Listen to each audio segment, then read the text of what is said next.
here on RT International to discuss this decision. Well, first off, what are your thoughts? What's your impression of what's going on? Well, it's shocking, but not surprising. It comes at a time when it's been obvious in Parliament and in the deep state that there is a state of anxiety about the growing influence and popularity of RT in the country. And this coincides with simultaneous fall in the credibility of the British state broadcaster, the BBC. And the British don't like that. It throws a very sharp light on the BBC, that fewer and fewer people are watching it and less who are paying very much attention to what it says. It's just crude British state propaganda. So they've been nervous about RT for some time. And they've clearly decided on this. RT has posed some serious competition to a lot of networks. But just looking at this particular situation that we have at hand here, we are waiting for some sort of explanation from the bank, and so far we haven't received any. So why is it that the bank hasn't come forward with any explanation so far? Why are they refusing to explain themselves? Well, they haven't and they won't. And the answer is clear in your news package. This bank is owned by the British government. This is a decision taken by the British government. It flows from the discussions of the last few weeks about intensifying sanctions against Syria and Russia over what's happening in the Middle East, over what's happening in the Ukraine, what's happening on the international level.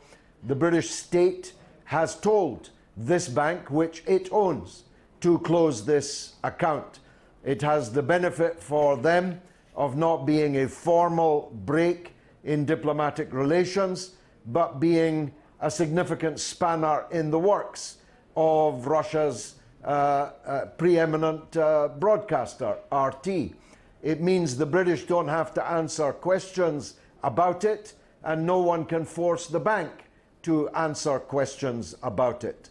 So it's quite a cutely contrived spanner to throw in the works to show Russia of increasing levels of British unhappiness. So, in other words, this decision reflects a not so rosy state of relationship between Russia and the UK, right? There's been a long history of this. I don't want to tax your historical memory, but back in the early 1920s, the British government was invading Russian state property. Then Soviet state property, for example, was constantly breaching diplomatic norms in its relations with Russia. Britain even invaded Russia in the Civil War after the October Revolution. Britain has had bad relations with Russia for almost a century. And I think this is just another miserable chapter that the British have written into the history books. The good news is this is the 16th year of the 21st century. And no one, certainly not Boris Johnson, can stop the British people getting access to RT. And they will in increasing numbers. Well, certainly our countries have enjoyed a very rich history. There were good pages in it and not so good pages, pages to be proud of, and some of the things that actually raise a lot of concern. But Mr. Galloway, just speaking of today's decision and what we are discussing, it's certainly unexpected, and the bank decision said, as our correspondent mentioned earlier, that the decision of the bank is not subject to revision. What does that mean? I mean, does that mean there's no room for maneuvering, there's no room for discussion, there's no room for legal procedures? What are your thoughts? Absolutely none. The banks have in their financial articles and in the contracts that they have with clients that they can discontinue banking services, arrangements at any time without giving a reason. You can complain to the banking ombudsman but that's not what the paper it would be written on. No, this is a crude, brute decision by a British government-owned bank to cause a problem, not a great one, I think, for Russia and for RT. And they will not negotiate it, they will not revise it. You'll just have to find other bankers. And if you can't find other bankers, you'll just have to bank through Russian banks here in London. That's what I would do if I were you. But it does pose the question, what does Russia do vis-a-vis the BBC, the British state broadcaster? Are there grounds for retaliatory measures against the BBC in Moscow, in Russia? I would have thought yes. It's of course a matter for your president and for your government. But my knowledge of Russia, which is quite deep and quite long, is that Russia cannot be pushed around easily anymore. You talked about good pages. Of course, the Second World War, for a brief period, was a very glorious page. But since then, the only decent period of British-Russian relations have been when Russia was ruled by someone who allowed others to steal Russia's wealth. Now that Russia is governed by people who don't allow people to steal Russia's wealth, who don't allow people to humiliate Russia, well, I'm afraid relations commensurately soured. Well, we've heard some harsh rhetoric coming towards Russia from the West and especially mainstream media, through the mainstream media, I should say. But, you know, just going to the situation, looking at the situation at hand here, what I know so far is there is an organization called the International Federation of Journalists, and they're saying that UK banks should publicly explain this decision to block accounts of RT broadcasters. So obviously there's going to be some pressure from international organizations on the bank for this decision.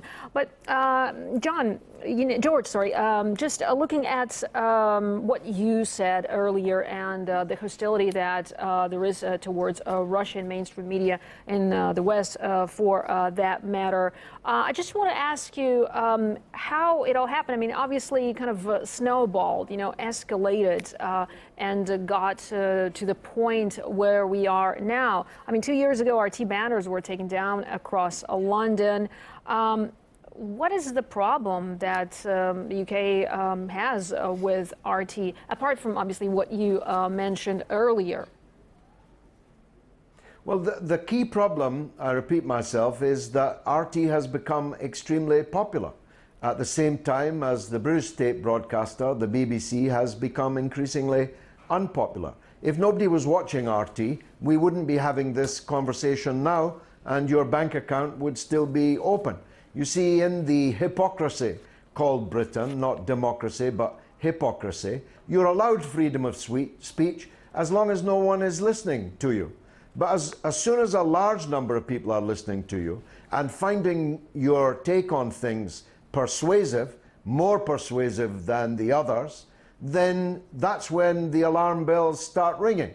That's when the spanners start being thrown in the works. And of course, other broadcasters have suffered this same fate.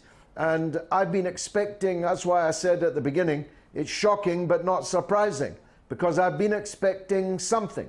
I have seen from inside the Parliament, where I sat for almost 30 years, and outside, I've seen the mounting levels of concern about the growing popularity of RT, which matches Western broadcasters for professionalism, for production standards, for the quality of the journalism, everything. It just has a different take on the events, a parallel universe, actually.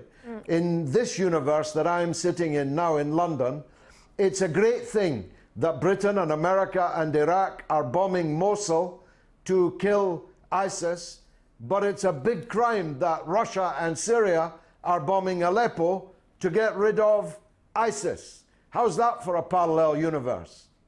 Well, certainly, love it or hate it, RT has provided alternative source of information to a lot of viewers around the world, and the UK is no exception there. As some analysts say that what RT has done, it's broken the Western monopoly on information.